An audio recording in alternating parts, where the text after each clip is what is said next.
Halo, selamat pagi anak-anak. Assalamualaikum warahmatullahi wabarakatuh. Anak-anak, hari ini kita belajar sistem pernafasan manusia, pelajaran dari tema 2 subtema 1, yang mana tujuan dari pembelajaran kali ini, yang pertama, siswa diharapkan dapat mengetahui sistem pernafasan manusia dengan benar. Yang kedua, diharapkan kalian dapat mengidentifikasi sistem pernafasan manusia. Yuk kita lihat yuk. Alat pernafasan manusia itu sebetulnya adalah paru-paru. Nah, bagaimana alur pernafasannya? Perhatikan gambar berikut. Ini adalah gambar sistem pernafasan manusia.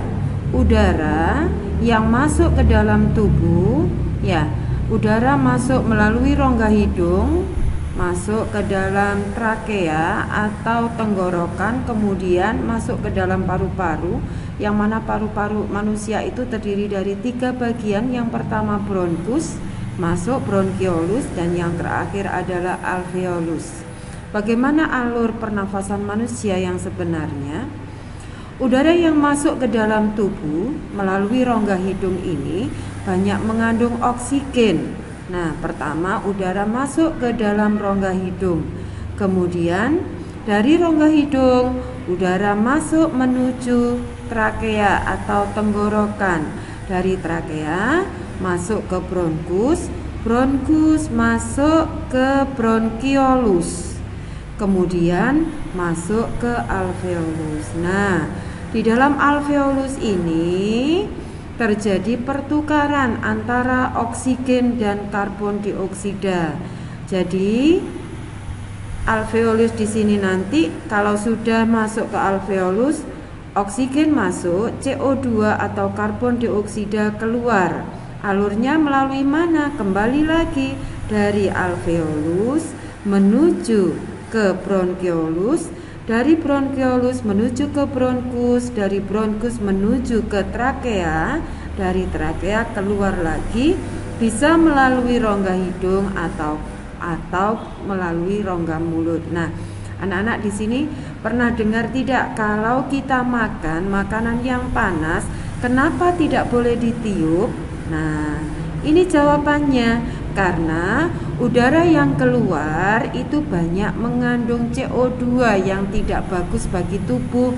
Nah, kalau makanan kita tiup berarti udara yang kita keluarkan banyak mengandung racun. Oleh karena itu, makanan yang panas tidak boleh ditiup.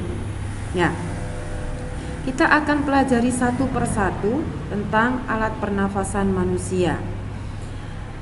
Paru-paru sendiri terdiri dari 3 bagian, yaitu bronkus, bronkiolus, dan alveolus. Bronkus itu letaknya di sini. Bronkus itu merupakan, penjelasannya nanti di sini ya. Bulu-bulu hidung. Coba. Jika udara masuk ke dalam rongga hidung, maka di dalam hidung itu ada 2 alat pernafasan yang namanya bulu-bulu hidung dan selaput lendir. Bulu-bulu hidung berfungsi untuk menyaring debu atau kotoran yang masuk. Sedangkan selaput lendir yang ada di dalam rongga hidung berfungsi sebagai tempat penyesuaian suhu dan kelembapan. Kemudian udara masuk ke dalam trakea. Trakea nama lain dari tenggorokan. Apa fungsi dari trakea? Trakea itu penghubung antara hidung dan paru-paru. Jadi penghubung antara hidung dan paru-paru adalah trakea. Di samping penghubung antara hidung dan paru-paru, trakea juga berfungsi menyaring udara yang kotor, udara kotor yang lolos dari hidung. Jadi udara yang disaring oleh bulu-bulu hidung ini, jika ada yang lolos akan disaring kembali oleh trakea. Kemudian udara masuk ke bronkus. Apa sih bronkus? Bronkus itu adalah ujung dari tenggorokan atau ujung dari trakea. Dari trakea masuk ke bronkiolus. Bronkiolus itu, ini cabang-cabang dari bronkus ini namanya bronkeolus. Kemudian terakhir masuk ke alveolus. Alveolus itu ujung dari bronkeolus, itu namanya alveolus. Di alveolus ini atau yang bentuknya seperti anggur ini merupakan tempat pertukaran antara darah bersih dan darah kotor, atau tempat pertukaran antara oksigen dan CO2 itu. Sedangkan ada selaput yang melindungi paru-paru. Nah, ini namanya pleura. Jadi selaput pelindung paru-paru namanya pleura. Nah, mudah bukan anak-anak? Kalau bisa nanti setelah mencatat ini kalian diharapkan dapat menjawab pertanyaan yang Bu Yuli berikan. Demikian yang dapat Bu Yuli sampaikan. Semoga bermanfaat. Assalamualaikum warahmatullahi wabarakatuh.